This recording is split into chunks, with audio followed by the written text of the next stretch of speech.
नमस्कार. जीवन सुखी होण्यासाठी, जीवन रंगमय होण्यासाठी, आनंदी होण्यासाठी, मजेदार होण्यासाठी,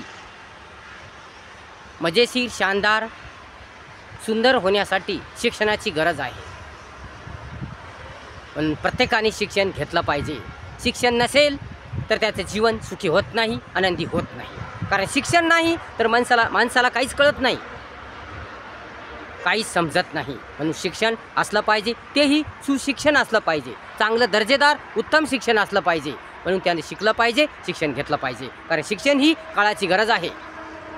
शिक्षणामुळे सर्वांगीण प्रगती होते, विकास होतो, व्यक्तिमत्वाचा विकास होतो, सर्व बाबीचा विकास होतो. शिक्षणामुळे सर्व काही कळतं. म्हणून शिक्षण सर्वांनी शिकलं पाहिजे, शिक्षण सर्वांनी घेतलं पाहिजे. शिक्षणामुळेच जीवन सुंदर होतं, छान होतं, रंगमय होतं. म्हणून शिक्षण सर्वांनी घेतलं पाहिजे. आता विद्यार्थी शिकत असतात, भरभर वर्ग बदलत असतात. पहिली झाली की दुसरी, तिसरी, चौथी, पाचवी, सहावी. त्यांना पहिल्या वर्गातून दुसऱ्या वर्गात गेलं की आनंद होतो, दुसऱ्या वर्गातून तिसऱ्या वर्गात गेलं की आनंद होतो.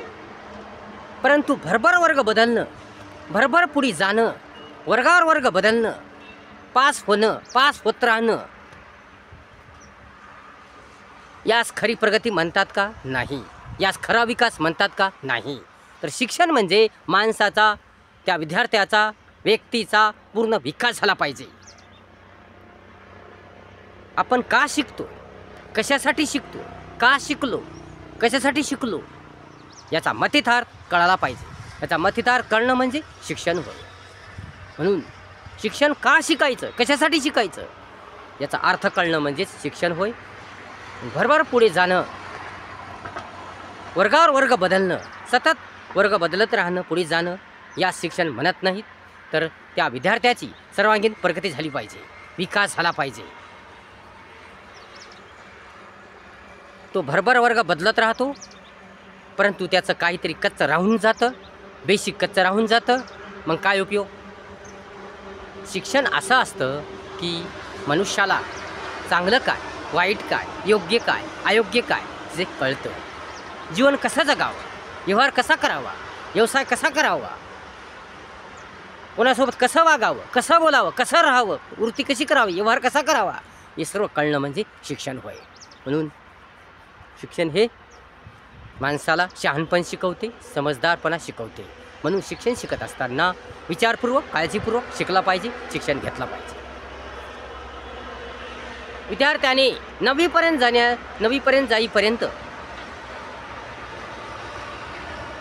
त्याने भरपूर काही ज्ञान आत्मसात केलं पाहिजे, भरपूर काही गोष्टी आत्मसात केल्या पाहिजे. भरभर वर्ग बदलत पुढे जाणे म्हणजे शिक्षण नव्हे. त्याचं मराठी, गणित आणि इंग्लिश हे विषय पक्के झाले पाहिजे. त्यास मराठी खडखड वाचता आली पाहिजे, बोलता आली पाहिजे, लिहिता आली पाहिजे, समजली पाहिजे. इंग्रजीही वाचता आली पाहिजे, बोलता आली पाहिजे, लिहिता आली पाहिजे, समजली पाहिजे. गणितही सगळं समजलं पाहिजे. आणि तिन्ही विषय जर परफेक्ट झाले तर त्याचा विकास होतो, प्रगती होते.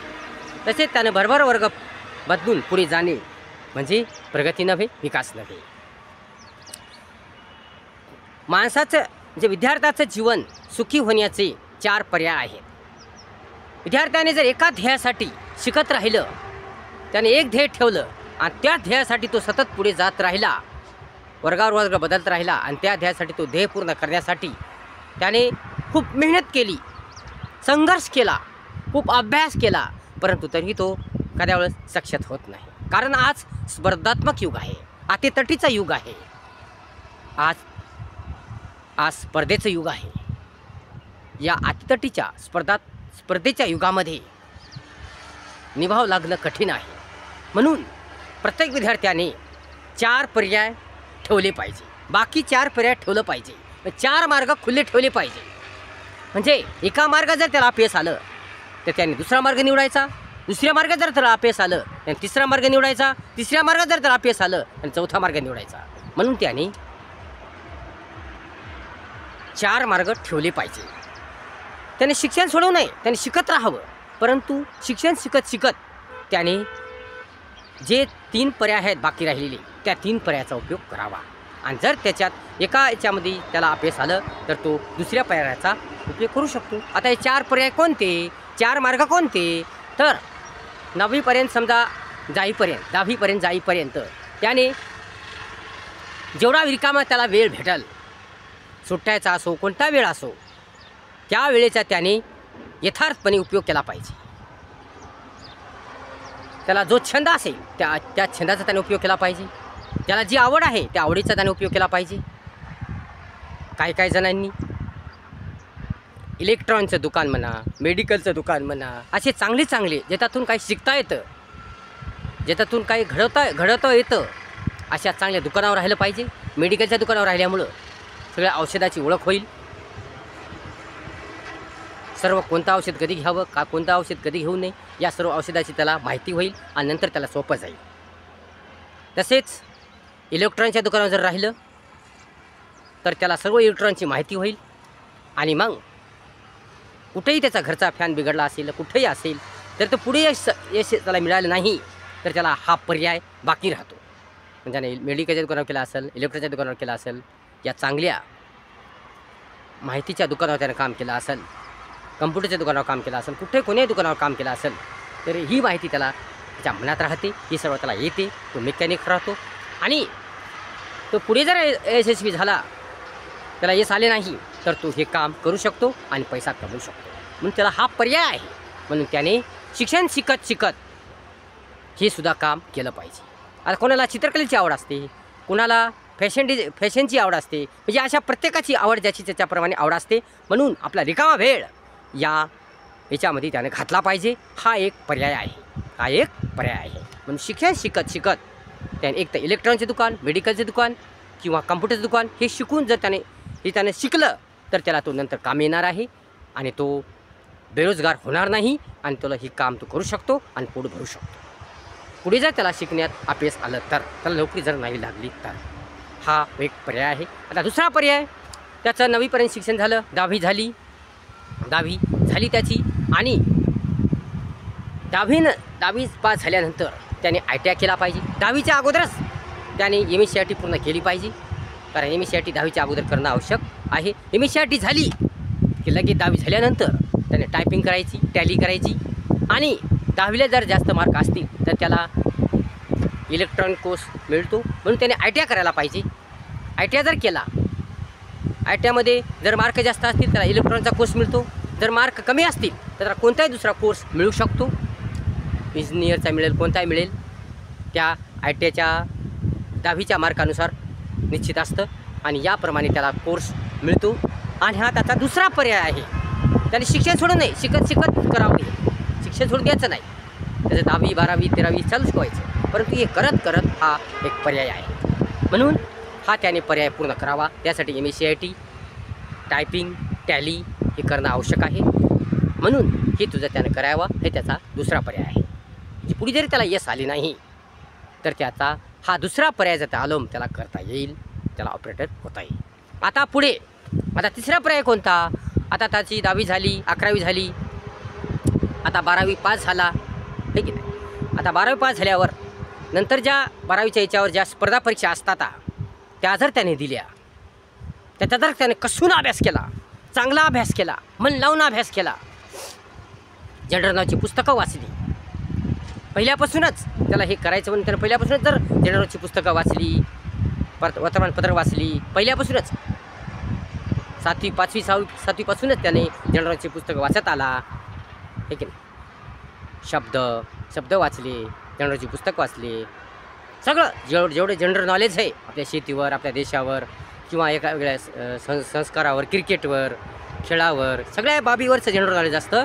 निश्चित त्याने सगळं पुस्तके जर वाचली, वेगळ्या प्रकारची पुस्तके वाचली, वेगळ्या लेखकांची पुस्तके जर वाचली, सगळं जनरल नॉलेज त्याने वाचलं, गणिताचा, इंग्रजीचा चांगला अभ्यास केलेला असला आणि या सर्वांचा त्याने अभ्यास केला आणि स्पर्धा परीक्षा जर दिली, 12वीवर ज्या स्पर्धा परीक्षा असतात त्या जर त्याने दिल्या तर त्याला यश येतं.